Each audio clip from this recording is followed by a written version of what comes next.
padded today. We're gonna call this distraction shooting. He can talk trash to Felix while he's shooting as well.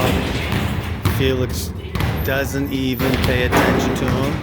JC's not even there. He just looks over, he concentrates on the game, his shooting, the rim, his follow through, etc. Something we do here and there at the academy.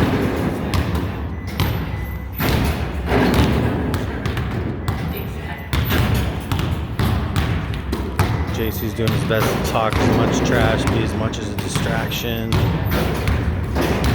as possible. I always say anytime your shooters are shooting 80% and higher in the workout, then you gotta add something to make it more challenging, make it more difficult. Whether it be run on the hills for an hour before you shoot,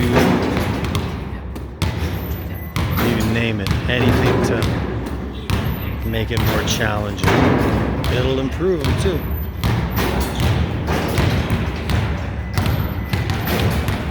Trust me, JC's talking the most junk right now to Felix to try to get into his head. We've been together every day for 4.5 years, so they know everything about each other. So say no swearing and you can't be nasty.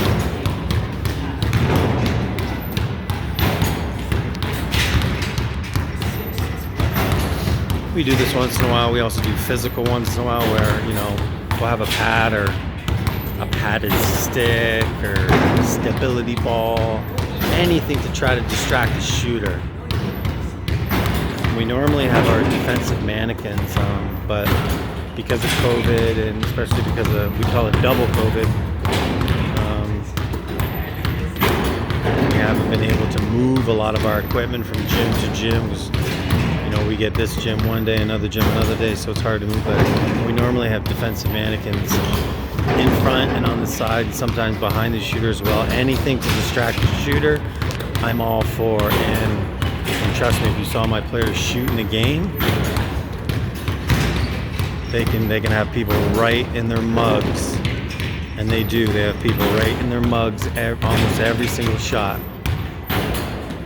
They just look right over the defender like they're taught. They just lock in on the rim. Jet fighter pilot. Focus. So we just do whatever we can creatively at the academy. No matter what the criticism may be, if it helps the kids, helps my boys in their dribbling, passing, shooting, defending, I will do it. I don't care about the criticism. Matter of fact, I love it. I love the attention. Love it. Love it. You're thinking about me all day. I'm not thinking about you. You're thinking about me. I love that. Thank you. My ego. I love it. Love it.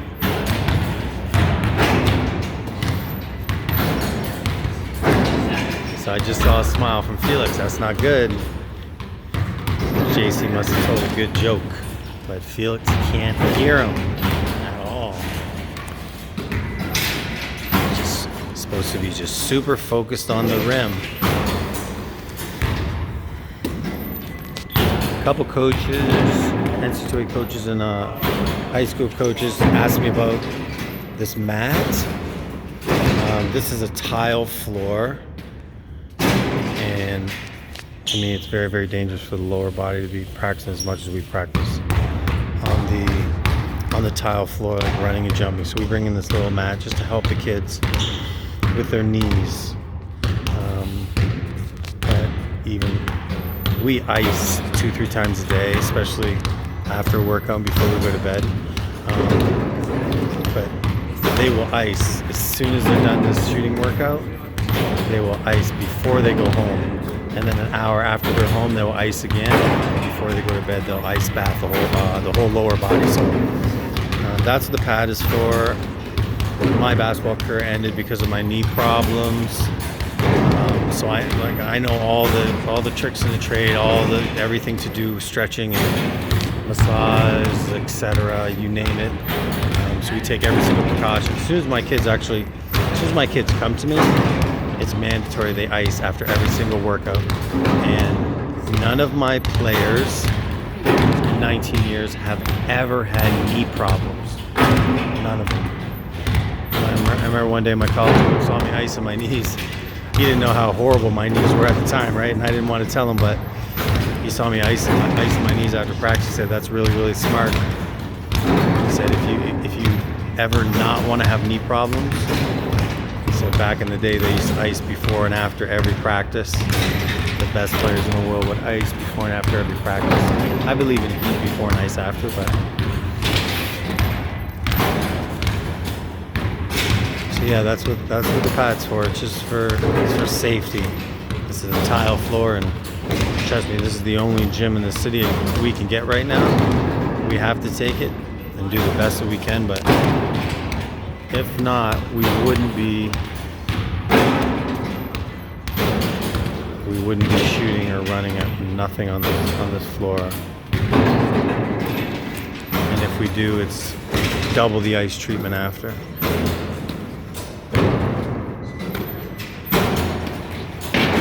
So the mat's coming apart. Shouldn't you have the mat straight, not